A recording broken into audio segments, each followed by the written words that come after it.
I'm not a believer. At least not in the way those Jewish folk are.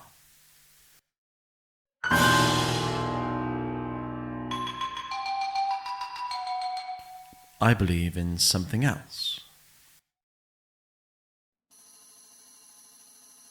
There's a dance happening in the sky at every second, miles and miles above our heads. Pinpricks of light in the curtain of the sky, wheeling and whirling and carving a path. And my friends and I try to decipher the dance, try to divine meaning from it.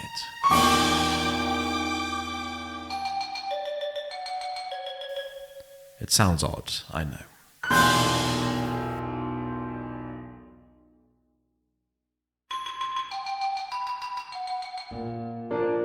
But no more odd than the things the Jews believe about the literal voice of God speaking, that we watch the dance. I suppose the Jews are more interested in the choreographer.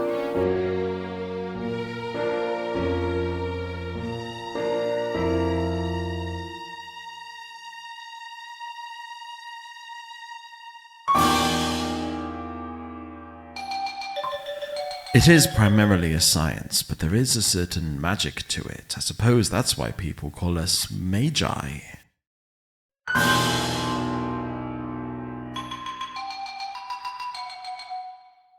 And when we've been right about the path the stars will take and what that means to folk on Earth, we've developed a reputation for being very wise men. We've successfully predicted the rise and fall of empires, the assassination of kings, emperors, but we predict.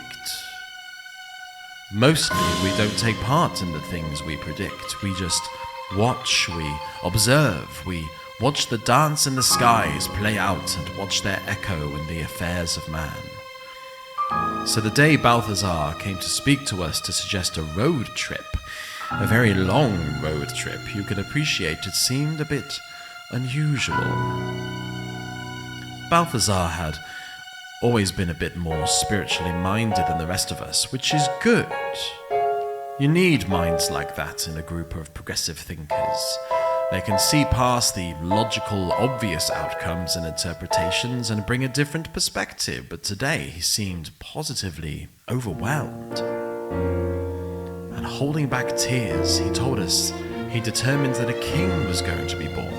A very important one. Some sort of overlord, an emperor over all other monarchs. Someone that would be a messianic figure to the Jewish people. And this is where it got really odd. A messianic figure to the rest of the world. We'd seen our fair share of messianic figures, and it turned out they were just men. Some of them very bright, very promising, enacted some positive change, but human beings, all the same. So our hopes weren't as high as the stars, as it were, but Balthazar had definitely piqued our curiosity.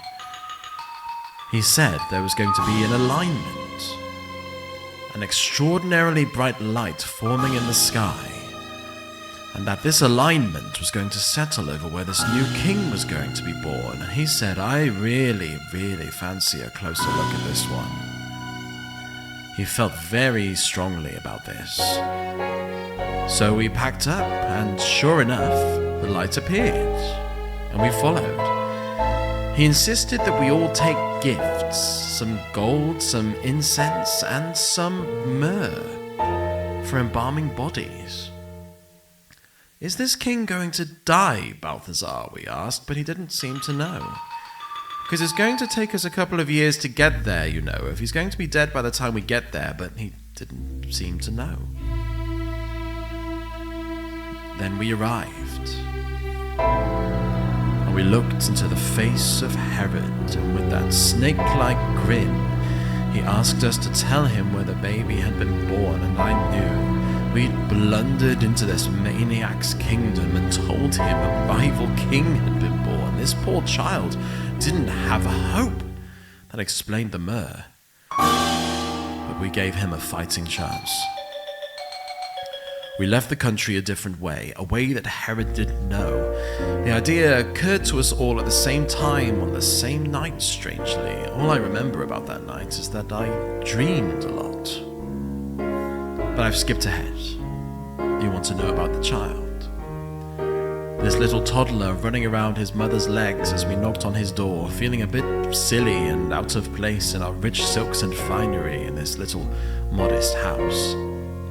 And it felt very odd to be bowing to this little tyke, listening to him giggle and gurgle as we handed his gifts to his mother. But the main thing I remember was those eyes. There was wisdom in that child's eyes, and believe me, we know wisdom. Almost like they could see as high as the stars. And we watched them dance all the way home. And for the first time, we had a serious talk about the choreographer.